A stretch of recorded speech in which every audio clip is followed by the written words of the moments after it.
एक बार वरुण के पुत्र भृगु के मन में परमात्मा को जानने की अभिलाषा जागृत हुई। उनके पिता वरुण ब्रह्मनिष्ठ योगी थे, अतः भृगु ने पिता से ही अपनी जिज्ञासा शांत करने का विचार किया।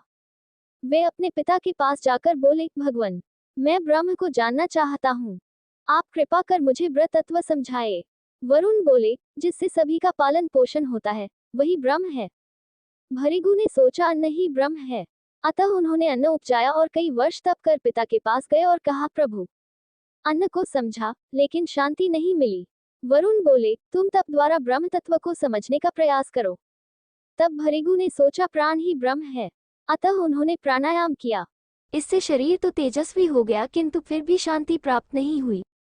पुनः वे पिता के पास गए और अपनी जिज्ञासा दोहराई, ब्रह्म तत्व का रहस्य बताए।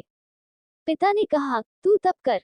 भृगु ने मन को संयम में रखने व पवित्र करने की साधना की, किंतु शांति इस बार भी दूर ही रही। इस बार पिता ने कहा, विज्ञान ही ब्रह्म है। तब भृगु ने निश्चय किया कि विज्ञान स्वरूप जीवात्मा ही ब्रह्म है। उन्होंने निरंतर साधना की। जब इससे भी शांति नहीं मिली तो फिर पिता के पास गए।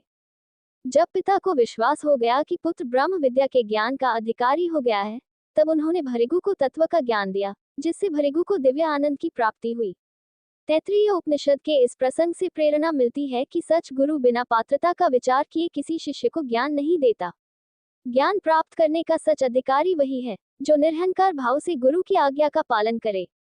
अगर आपको ये कहानी अच्छी लगी हो तो ऐसे ही कहानी सुनने के लिए लाइक, शेयर और सब्सक्राइब जरूर करें।